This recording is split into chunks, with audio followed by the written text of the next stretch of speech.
153 ಆಸ್ತಿಗಳ ಮುಟ್ಟುಗೋಲು ವಿಚಾರಕ್ಕೆ ಸಂಬಂಧಪಟ್ಟಂತೆ ವಿಚಾರ ಹೊರಬರ್ತಾ ಇದ್ದ ಹಾಗೆ ಬಿಜೆಪಿ ಅಟ್ಯಾಕಿಂಗ್ ಮೋಡ್ಗೆ ಜಾರಿದೆ. ಸಿಎಂ ರಾಜೀನಾಮೆಗೆ ಬಿಜೆಪಿಗರು ಪಟ್ಟು ಹಿಡಿತಾ ಇದ್ದಾರೆ. ರಿಸೈನ್ ಮಾಡಬೇಕು ಸಿಎಂ ತಮ್ಮ ಹುದ್ದೆಯಿಂದ ಅಂತ. ಮುಖ್ಯಮಂತ್ರಿಗಳು ತಮ್ಮ ಸ್ಥಾನಕ್ಕೆ ರಾಜೀನಾಮೆಯನ್ನು ಕೊಡಬೇಕು, ಪದತ್ಯಾಗವನ್ನು ಮಾಡಬೇಕು, ಈ ಪ್ರಕರಣವನ್ನು ಸಿಬಿಐಗೆ ವಹಿಸಬೇಕು ಅಂತ ಬಿಜೆಪಿ ಜೋರು ಧ್ವನಿಯಲ್ಲಿ ಆಗ್ರಹಿಸೋದನ್ನ ಮುಂದುವರಿಸ್ತಾ ಇದೆ. ಸಹಜವಾಗಿ ತನಿಖೆ ಆಗಲಿ, ತನಿಖೆ ನಂತರ ಸತ್ಯ ಹೊರಗೆ ಬರಲಿ ಅಂತ ಬಯಸ್ತಾ ಇದ್ರು ಆಡಳಿತ ಪಕ್ಷದಲ್ಲಿದ್ದವರು. ಈಗ ತನಿಖೆ ಆಗಿದೆ, ಇಡಿಯಿಂದ ಪ್ರೆಸ್ ನೋಟ್ ರಿಲೀಸ್ ಆಗಿದೆ, ಇದಕ್ಕಿಂತ ಇನ್ನೇನು ಸಾಕ್ಷಿ ಬೇಕು, ಇಳಿರಿ ನೀವು ಕೆಳಗೆ ಅಂತ ಬಿಜೆಪಿಗರು ಕೇಳ್ಕೊಳ್ತಾ ಇದ್ದಾರೆ. ರಾಜ್ಯಪಾಲರು ಕೊಟ್ಟಿರ್ತಕ್ಕಂಥ ಅನುಮತಿ, ಪ್ರಾಸಿಕ್ಯೂಷನ್ ಕೊಟ್ಟಿರ್ತಕ್ಕಂಥ ಅನುಮತಿ ಸರಿಯಾಗಿದೆ.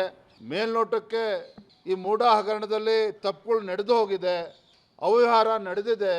ಮುಖ್ಯಮಂತ್ರಿಗಳ ಕುಟುಂಬಕ್ಕೆ ಅಕ್ರಮವಾಗಿ 14 ನಿವೇಶನಗಳು ಕೊಟ್ಟಿದ್ದಾರೆ. ಇವೆಲ್ಲವೂ ಕೂಡ ಮೇಲ್ನೋಟಕ್ಕೆ ರುಜುವಾತಾಗಿದೆ ಅನ್ನೋದನ್ನು ಹೈಕೋರ್ಟ್ ಮತ್ತೊಮ್ಮೆ ಹೇಳ್ತಕ್ಕಂಥ ಕೆಲಸ ಮಾಡಿತು.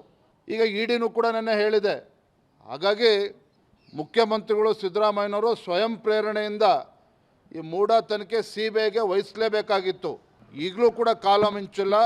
ಬಂಡತನವನ್ನು ಬಿಟ್ಟು ಸಿದ್ದರಾಮಯ್ಯನವರು ಮುಖ್ಯಮಂತ್ರಿಗಳು ತತ್ಕ್ಷಣ ಈ ಮೂಡಾ ಹಗರಣವನ್ನು ಸಿಬಿಐ ತನಿಖೆಗೆ ವಹಿಸಬೇಕಾಗ್ತದೆ.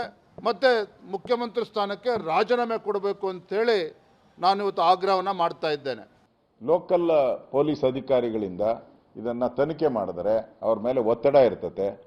ಅವ್ರಿಗೆ ಮುಂದೆ ಟ್ರಾನ್ಸ್ಫರ್ ಆಗಬೇಕು, ಒಳ್ಳೊಳ್ಳೆ ಕಡೆ ಪೋಸ್ಟಿಂಗ್ ಸಿಗಬೇಕು. ಆ ದೃಷ್ಟಿಯಿಂದ ಅವ್ರು ಯಾವುದೇ ಕಾರಣಕ್ಕೂ ಮಾಡಲ್ಲ.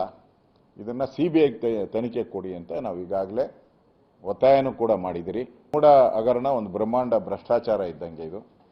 ಇದನ್ನು ಬಗೆದಷ್ಟು ಇನ್ನೂ ಹಗರಣಗಳು ಆಚೆ ಬರ್ತಾ ಇದೆ. ಅದಕ್ಕೆ ನಾವು ಇದನ್ನು ಸಿಬಿಐ ತನಿಖೆ ಕೊಡಿ ಅನ್ನೋ ಆಗ್ರಹವನ್ನು ಮಾಡ್ತಾ ಇದ್ದೇವೆ. ಮುಖ್ಯಮಂತ್ರಿಗಳು ತಮ್ಮ ಒಂದು ಜವಾಬ್ದಾರಿಯುತ ಸ್ಥಾನದಲ್ಲಿರೋ ಕಾರಣಕ್ಕಾಗಿ, ಈ ಒಂದು ಏನು ಹಗರಣ ಆಚೆ ಬಂದಿರೋ ಕಾರಣಕ್ಕಾಗಿ ತಮ್ಮದೇ ಆದ ತವರು ಕ್ಷೇತ್ರದಲ್ಲಿ ಒಂದು ಏನು ಮೈಸೂರಿನ ಅಭಿವೃದ್ಧಿಗೆ ಒಂದು ಇತಿಹಾಸ ಇರುವಂಥದ್ದು ಸಂಸ್ಥೆ ಮೂಡಾ, ಅಂಥ ಸಂಸ್ಥೆಯಲ್ಲಿ ಒಂದು ಹಗರಣ ನಡೆದಿರೋ ಕಾರಣಕ್ಕಾಗಿ ಅವರು ತಮ್ಮ ರಾಜೀನಾಮೆ ಕೊಟ್ಟು ಒಂದು ಫ್ರೀಯಾಗಿರುವಂಥದ್ದು, ಅವ್ರದ್ದು ಪ್ರಭಾವ ಇಲ್ಲದೆ ಇರುವಂಥದ್ದು ಒಂದು ಸಂಸ್ಥೆ ಮೂಲಕ ಇದು ತನಿಖೆ ಆಗಬೇಕಾಗಿತ್ತು. ಸೊ ಆ ನಿಟ್ಟಿನಲ್ಲಿ ಅವರು ರಾಜೀನಾಮೆ ಕೊಟ್ಟು ಈ ತನಿಖೆ ಮುಗಿಯೋವರೆಗೂ ಅವರು ರಾಜೀನಾಮೆ ಕೊಟ್ಟು ಆ ತನಿಖೆ ಏನು ವರದಿ ಬರುತ್ತೆ ಅದರ ಒಂದು ಆಧಾರ ಮೇಲೆ ಮುಂದುವರಿಲಿ ಅಂತ. ಮುಖ್ಯಮಂತ್ರಿಗಳ ವಿರುದ್ಧ ಸಹಜವಾಗಿ ಪೊಲಿಟಿಕಲ್ ಪ್ರೆಷರ್ ಬಿಲ್ಡ್ ಆಗ್ತಾ ಇದೆ. ಈ ಬೆನ್ನಲ್ಲೇ ಅವರ ಪಾರ್ಟಿಯವರು ಅವರ ಡಿಫೆನ್ಸಿಗೆ ನಿಂತ್ಕೊಳ್ತಾ ಇದ್ದಾರೆ. ಅದರಲ್ಲೂ ಡಿ.ಕೆ. ಶಿವಕುಮಾರ್ ಅವರು ಸಿಎಂ ಬೆನ್ನಿಗೆ ನಿಲ್ತಾ ಇದ್ದಾರೆ. ಅವ್ರು ಹೇಳ್ತಾ ಇರೋದಿಷ್ಟು, ಇನ್ವೆಸ್ಟಿಗೇಷನ್ ಒಂದು ಲಾಂಗ್ ಪ್ರಾಸೆಸ್ಸು, ಕೋರ್ಟಲ್ಲಿ ಟ್ರಯಲ್ ಆಗುತ್ತೆ, ಟ್ರಯಲ್ನಲ್ಲಿ ಪಾರ್ಟಿ ಸವಾಲ್ ಅಂತೆಲ್ಲ ಇರುತ್ತೆ. ಅದೇ ನಾವು ಆಗಲೇ ಹೇಳ್ತಾ ಇದ್ದಲ್ಲ, ಸಬ್ಜೆಕ್ಟ್ ಟು ಇಂಟ್ರಾಗೇಷನ್ ಅಂತ. ಅದರಲ್ಲಿ ನಿಜವಾಗ್ಲೂ ಅಕ್ರಮ ಆಗಿದೆಯಾ ಇಲ್ವಾ, ಪ್ರಭಾವ ಬೀರಿದ್ದಾರಾ ಇಲ್ವಾ ಅನ್ನೋದೆಲ್ಲ ಗೊತ್ತಾಗುತ್ತೆ. ಸೊ ಅದು ನೀವು ಮಾಡುವಂತಹ ಟ್ರಯಲ್ ಅಲ್ಲ. ಸಿಎಂ ಪತ್ನಿ ಆಗಲಿ ಸಿಎಂ ಆಗಲಿ ಯಾವುದೇ ತಪ್ಪನ್ನು ಮಾಡಿಲ್ಲ. ಇದು ರಾಜಕೀಯ ಪಿತೂರಿ ಅಂತ ಡಿ.ಕೆ. ಶಿವಕುಮಾರ್ ಅವರು ತಮ್ಮ ಹಳೆಯ ಸ್ಟೇಟ್ಮೆಂಟನ್ನೇ ರಿಪೀಟ್ ಮಾಡ್ತಾ ಇದ್ದಾರೆ. ಸಿಎಂ ಬೆನ್ನಿಗೆ ಈ ಮೂಲಕ ನಾವು ಗಟ್ಟಿಯಾಗಿ ನಿಂತಿದ್ದೀವಿ ಅಂತ ಸಂದೇಶವನ್ನು ಕೊಡ್ತಾ ಇದ್ದಾರೆ. ಒಂದು ಕೇಸ್ ಅಂತಂದರೆ ಇದಕ್ಕೆ ಇನ್ವೆಸ್ಟಿಗೇಷನ್ನು ಅದು ಲಾಂಗ್ ಪ್ರೋಸೆಸ್.